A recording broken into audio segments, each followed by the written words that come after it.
Welcome to episode 24 of our 30 days of Marvel Rivals education series. Guys, 24. That means once we are done here, we are on the home stretch, a week left. That is crazy. We're over 3 weeks into this. Thank you guys so much. I say this every video, but thank you so much. I appreciate it. So guys, if you are sprinting back into a fight without thinking, you're kind of setting yourself up a little bit for failure. So today's topic is going to be at what to do between fights, basically how to reset and prepare like, a top tier player. So I know I say this every single video as well, but if you could do me a giant favor at the beginning of this video, hit that like button for me and hit that subscribe button for me. We're gonna have a question at the end of the video that you guys would really be cool to comment with. So I'd appreciate that, but no more talking about that. Let's talk about the topic of this video. So why does the in-between matter when it comes to fights? Basically, it means that this is the time between fights where it is time for teams to regroup,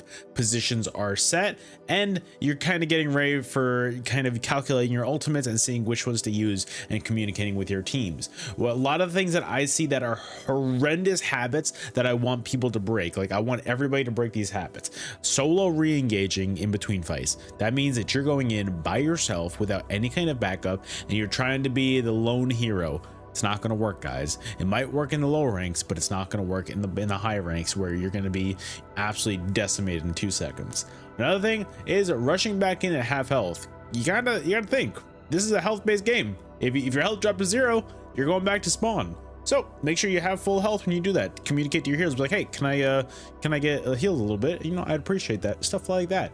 Also, wasting cooldowns just to kind of get there faster. The best way that I can explain that is things like Wolverine or even Star-Lord. If you use it for Star-Lord your entire jetpack just to get the point, you don't have it ready when you're actually at point. Or for Wolverine, if you're using like your dive and like right when you get the point, you're using most of your resources, a lot of your cooldowns in order to actually get there. So now that you're there, you're just kind of standing there without any kind of good cooldowns or any kind of abilities that you're ready to use on the enemy. So you want to think about that. Don't really just spam your abilities to get back to point. Yes, you can use your abilities a little bit here and there, like get back as fast as you can, but don't use all of your abilities and just to have 0 cooldowns when you actually get there, because then you'll just be standing there just twiddling your thumbs, just like, all right, well, cool, I'm here now. So what you want to do from there is you want to kind of reset your resources a little bit.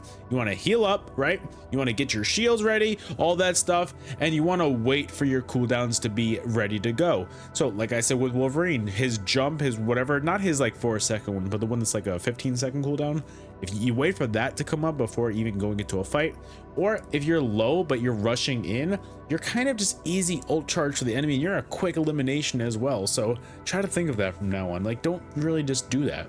Let your team recover a lot as well before taking space again. Like if your tanks need to get healed up, cool. If your healers need to get back, cool. If your other DPS needs to get into position, let them. You don't need to rush into fights every single time. If you take a few extra seconds to set up a fight, it will go so much better for you.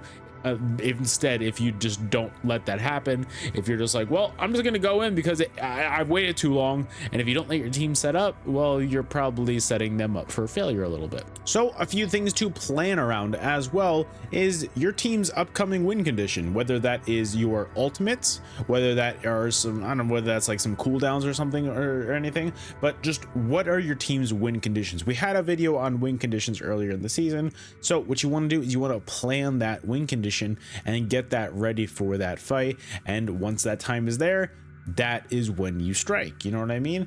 Also, it's locate what their team's dangerous kind of ultimate combination is. Like if they have a group Moon Knight, you guys know that they're going to be looking for that. Kind of think about, hey, what is the enemy team's win condition and how can we play around that or stop that where we can. So if they use like 3 ults last fight or something like that as well, like next fight is yours. Like basically like 3 is a lot, or 4, anything like that.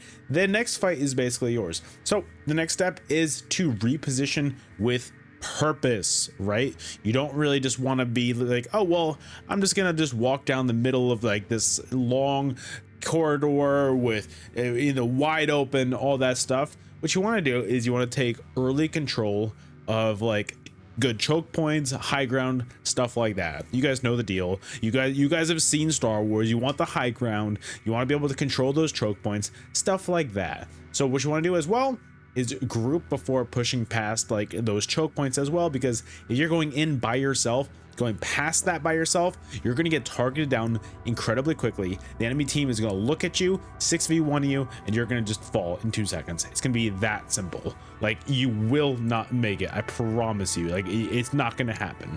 So try and think about that as well. Watch for enemy flanks as well during downtime as well.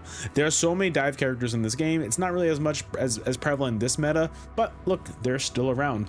Watch for enemy flanks. If you spot them, say something and go after them while you have a little bit of downtime as well.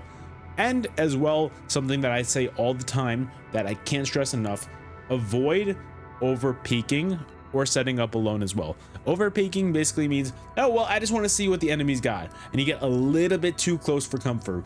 And then the enemy kind of snatches you up and they bring you in and you get eliminated and you're like, well, I just wanted to see what they had. And next thing you know, you're getting eliminated, you know? So something else that you could do during this downtime as well is communicate what the strategy is to your team. If you've got 2 support ults ready to go, and if you're one of those strategists, or if you're not even one of those strategists, be like, hey, say you have a Luna and a Cloak and Dagger, be like, hey, Luna, you go first. That way, you know, you don't double support ult by accident. Or just in general, just kind of like set up the game plan for the team. You want to be able to regroup, you know, tell them, hey guys, I'm going to back up. Let's wait 2 seconds. Let's all regroup. Or just kind of suggest, hey, let's go left this time. Hey, let's go right this time. Just give a better direction. That way you're communicating to your team, hey, let's try something else because this hasn't been working. Or if it has been working, continue to do the same thing. Stuff like that. Or just kind of warn your team as well. Be like, oh, I see a Black Panther on the right side. He's flanking. Communicate to them. Communication is one of the best things that you could do in this game, and during the downtime, it's not like you're really in the middle of a fight, so you can communicate as much as you want. Or if you don't even want to use your voice, pings, like ping people out. I swear it is 100% worth it to try that. I can't stress enough that it is one of the most important ping heavy games that I've ever seen in my life. It has helped me out so much once I've gotten used to the system, and once I've been able to kind of wrap my brain around just listening for them more. It is without a doubt necessary, I promise you. But comes to our last and most important step, in my opinion, and that is don't rush, right? Don't go in because you're like, well, I feel like I need to now. Fight on your terms. That is the most important thing that I can tell you. Being the first to the fight isn't really about speed. It's about being prepared as well. If you're prepared for the fight, if you know, hey, this is where the basic enemy formation, I want to go after this person, I want to go after the support in the back. How do you get there? Are you prepared for that? Do you have your cooldowns ready? Things like that. Teams that push with 6 healthy players instead of like 3 or 4 that are, you know, like, okay, let's ready to go, they are more likely to win a match rather than just going in by themselves one at a time. They are almost always going to be beating other teams that are kind of panic rushing, be like, well, we gotta go now, like time's running out. Like, I'm telling you guys, breathe, take a few extra seconds.